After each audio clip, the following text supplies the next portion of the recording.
right, Pathfinder announces the Pathfinder Remastered series at the Games and Manufacturing Association show, which is called Gamma.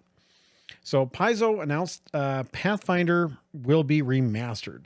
So this is a rules update and reformatting of their books for Pathfinder 2e. So this is Paizo's first rework of the Pathfinder 2e system that will remove all OGL references and really will divorce itself from D&D completely. It'll be under the new Open RPG Creator License, the ORC, which is their initiative with 100 other different creators to open up their systems and remove Wizard of the Coast from their products. Get out of here! The second edition remaster project will have new editions of the Pathfinder Player Core rulebook, the Pathfinder Game Master Core rulebook, which will both release in November of 2023. The other two rulebooks, the Monster Core and the Pathfinder Player Core, will release in March and July, respectively.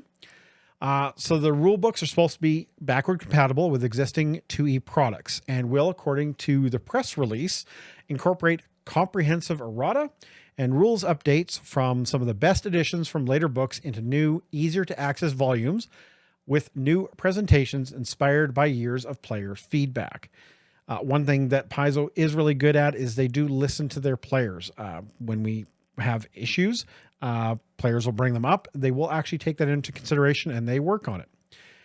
The current 2e rulebooks will be fully replaced by the remastered editions announced at Gamma.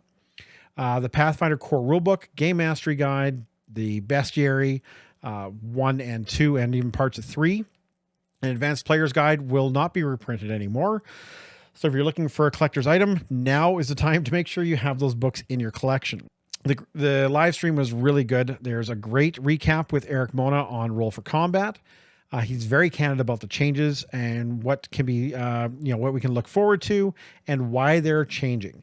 So needless to say, the OGL debacle back in January was key to spurring this along faster than they wanted to originally. When Eric discussed with Roll for Combat why they had changed, it was, the OGL, they need to remove all the references to it. That way, they can avoid nasty problems with wizards. And it really kind of messed up some of their print schedules. Printing takes a long time. A lot of people don't realize it, but it's not like you just head over to your local Kinko's. If there's even Kinko's still around. You're old. Just be old. And, order 100,000 copies of a book and it just shows up the next day. These take months to lay out, months to plan with your printing partners, getting them in the queue, getting them printed, checking quality, all that stuff. So there's a lot of stuff involved in printing. But here are some of the highlights. So the OGL debacle, again, was key to them moving the release schedule. So this was something they had planned probably for quite a while. It just got bumped up real fast to get rid of the OGL references.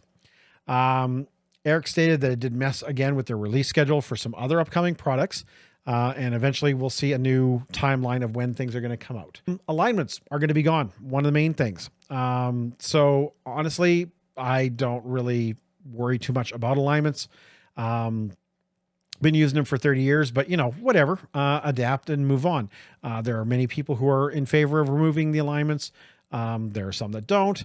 And again, the nice thing with systems like this is just go ahead and play how you want. So there are a lot of ingrained systems in place for alignment that have to be removed. Alignment damage, deities having alignments, etc. So there's a lot of work involved in that. Ability scores will be dropped. In their Twitch stream, Paizo spoke about the fact that no one really cares about your ability score. What they care about is the stat modifiers. So they're just dropping basically one part of the chain. Books are being revised for format. Let's face it, the PF2E rulebook is a monster. 600 plus pages is intimidating to everyone, myself included. That's a big boy. That is a chunky boy. That is a downside to having a very robust system with lots of options. Page count. But as I said in my GMing 101 video, read what you need to, ignore the rest, and read while you can, or when you can. They are changing the classes that start in the book. First, the witch is in, but the champion, sorcerer, and the alchemist are out. Spell level will be replaced with spell rank. Again, that's an OGL thing. Classes, like I said, the champion, witch, and alchemist are all being reworked. They needed time to bring them up to par with other classes, which is kind of interesting because the witch will be in the first core rule book, so they must have been working on that a lot beforehand. It's all about casting and how they cast spells. So crafting will get another rework. I say another, as the past Treasure Vault book they released about a month or so back had something called Advanced Crafting Rules. So it looks like they're going back and figuring how to rework the base crafting system, which has been a real pain point for a lot of players. Even during downtime, there's a lot of rules, a lot of extra rolls and stuff. It's its own type of system. New heritage coming in, the Nephilim. Basically, it is a way that they can rework the 5e tieflings and Azmar into the system. One thing they did stress, this is not a fully new rule set. They say it will be backwards compatible, and I guess it depends on how much is changing and what core mechanics are staying in place. But the books you have right now, so if you're playing an alchemist and in November your table picks up the new book, you can still play your alchemist. Everything can still be played. I mean, you can figure it out. So the core and the GM guide will be out in November. The monster core rulebook will be out in March. One cool thing they talked about and really kind of put some emphasis on are how dragons will be changed.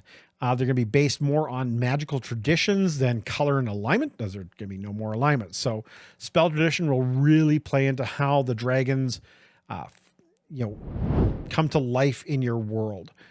The Core 2 will be the final book, and that'll be coming out in July of 2024, which will include the champion, the alchemist, and the sorcerer. There will be a new heritage in there, new ancestries will be released in there as well.